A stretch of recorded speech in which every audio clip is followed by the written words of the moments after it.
ആസന്നമായ പൊതുതെരഞ്ഞെടുപ്പ് ലക്ഷ്യമാക്കിയായിരുന്നു 2013 കേന്ദ്ര സർക്കാരിൻ്റെ ഓരോ നടപടിയും. അഴിമതി ആരോപണങ്ങളിൽപ്പെട്ട നിരവധി തവണ പ്രതിസന്ധിയിലായെങ്കിലും ലോക്പാൽ ബില്ലും ഭക്ഷ്യസുരക്ഷാ പദ്ധതിയും നടപ്പാക്കാനായത് കേന്ദ്ര സർക്കാരിൻ്റെ 2013 നേട്ടമായി. ദില്ലി കൂട്ടബലാത്സംഗത്തെ തുടർന്ന് കേന്ദ്ര സർക്കാർ ക്രിമിനൽ ചട്ടങ്ങളിൽ കൊണ്ടുവന്ന നിയമഭേദഗതിയായിരുന്നു ഈ വർഷം ആദ്യം ഏറെ ചർച്ച ചെയ്യപ്പെട്ടത്. ബലാത്സംഗം വധശിക്ഷ വരെ ലഭിക്കാവുന്ന കുറ്റമായി കണക്കാക്കണമെന്ന ചില രാഷ്ട്രീയ പാർട്ടികളുടെ ആവശ്യം കേന്ദ്ര സർക്കാർ അംഗീകരിച്ചില്ല. പകരം സ്ത്രീകളുടെ സുരക്ഷിതത്വം ഉറപ്പാക്കാൻ കൂടുതൽ കർക്കശമായ വ്യവസ്ഥകൾ പുതിയ നിയമഭേദഗതിയിൽ ഉൾപ്പെടുത്തി. എങ്കിലും ഈ നിയമഭേദഗതിയൊന്നും തന്നെ രാജ്യത്തെ സ്ത്രീകൾക്കെതിരായ അതിക്രമങ്ങൾ കുറയ്ക്കുന്നില്ലെന്നാണ് കണക്കുകൾ വ്യക്തമാക്കുന്നത്. ലോക്സഭാ തെരഞ്ഞെടുപ്പിന് മാസങ്ങൾ മാത്രം ബാക്കി നിൽക്കെ ലോക്പാൽ ബില്ലും ഭക്ഷ്യസുരക്ഷാ പദ്ധതിയുമായിരുന്നു 2013 കേന്ദ്ര സർക്കാർ കൈവരിച്ച പ്രധാന നേട്ടം. 46 വർഷങ്ങൾക്കിപ്പുറം ലോക്പാൽ ബിൽ പാർലമെന്റിന്റെ ഇരുസഭകളിലും പാസാക്കാനായെങ്കിലും നിയമത്തിൽ ചില ഒത്തുതീർപ്പുകൾ വരുത്തിയെന്ന ആക്ഷേപം കേന്ദ്ര സർക്കാരിന് നേരിടേണ്ടി വന്നു. ശക്തമായ ലോക്പാൽ ബില്ലല്ല പാർലമെന്റ് പാസാക്കിയെന്ന അഭിപ്രായം ഇപ്പോഴും ചില രാഷ്ട്രീയ നേതാക്കൾക്കുണ്ട്. രണ്ടാം UPA സർക്കാരിന്റെ അഭിമാന പദ്ധതി എന്ന് വിശേഷിപ്പിക്കാവുന്ന ഭക്ഷ്യസുരക്ഷാ നിയമം നടപ്പിലാക്കാനായതാണ് 2013 മറ്റൊരു പ്രത്യേകത. രാജ്യത്തെ എല്ലാവർക്കും ഭക്ഷ്യവും ധാന്യവും ഉറപ്പുവരുത്തുന്ന പദ്ധതി ഓഗസ്റ്റ് 20 മുതൽ ദില്ലിയിൽ പ്രാബല്യത്തിൽ വന്നു. പൊതുതെരഞ്ഞെടുപ്പിന് മുൻപായി തന്നെ മറ്റ് സംസ്ഥാനങ്ങളിലേക്ക് കൂടി പദ്ധതി വ്യാപിപ്പിക്കാനാണ് കേന്ദ്ര സർക്കാർ ലക്ഷ്യമിടുന്നത്.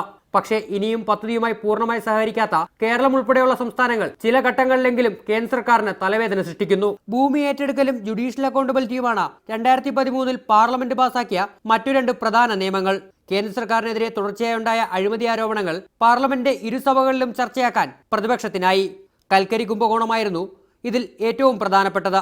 കൽക്കരി പാടങ്ങൾ അനുവദിച്ചതുമായി ബന്ധപ്പെട്ട് ഉയർന്നുവന്ന അഴിമതി ആരോപണങ്ങളിൽ പലപ്പോഴും പ്രധാനമന്ത്രിയും പ്രധാനമന്ത്രിയുടെ ഓഫീസും സംശയത്തിന്റെ നിഴലിലായി. പ്രധാനമന്ത്രിയുടെ രാജി ആവശ്യപ്പെട്ടുകൊണ്ട് പ്രതിപക്ഷം ശക്തമായ പ്രക്ഷോഭം നടത്തിയെങ്കിലും അവയെ അതിജീവിക്കാൻ കേന്ദ്ര സർക്കാരിന് കഴിഞ്ഞു. എങ്കിലും റെയിൽവേ നിയമനങ്ങൾക്കായി അനന്തരവൻ കോഴ വാങ്ങിക്കുന്നുവെന്ന കേസിനെ തുടർന്ന് റെയിൽവേ മന്ത്രിയായിരുന്ന പവൻകുമാർ ബൻസലിന് രാജിവെക്കേണ്ടി വന്നതും ഈ വർഷമാണ്. അഗസ്റ്റ വെസ്റ്റ്ലാൻഡ് ഹെലികോപ്റ്റർ ഇടപാടായിരുന്നു രാജ്യത്തെ പിടിച്ചുകുലുക്കിയ ഈ വർഷത്തെ മറ്റൊരു പ്രധാന അഴിമതി ആരോപണം. പ്രതിരോധ മന്ത്രി AK ആന്റണിയുടെ അഴിമതി വിരുദ്ധ പ്രതിച്ഛായ ആരോപണത്തെ അതിജീവിക്കുന്നതിന് കേന്ദ്ര സർക്കാരിനെ കുറച്ചൊന്നുമല്ല സഹായിച്ചത്.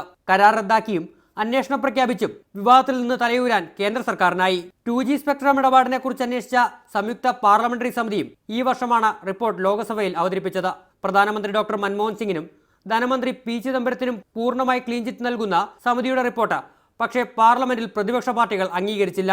2G സ്പെക്ട്രം ഇടപാടിൽ മുൻ ടെലികോം മന്ത്രി A രാജയ്ക്ക് ഗുരുതരമായ വീഴ്ച പറ്റിയെന്നും സംയുക്ത പാർലമെന്ററി സമിതിയുടെ റിപ്പോർട്ടിൽ പറയുന്നു. തെലങ്കാന സംസ്ഥാനത്തിന്റെ രൂപീകരണത്തിന് കേന്ദ്ര മന്ത്രിസഭാ യോഗത്തിന്റെ അനുമതി ലഭിച്ചതും ഈ വർഷമാണ്.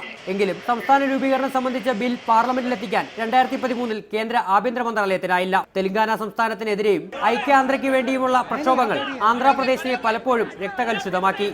Congress party has played dirty game, very bad game, by having association with two political parties, three together, YSR Congress and TRS.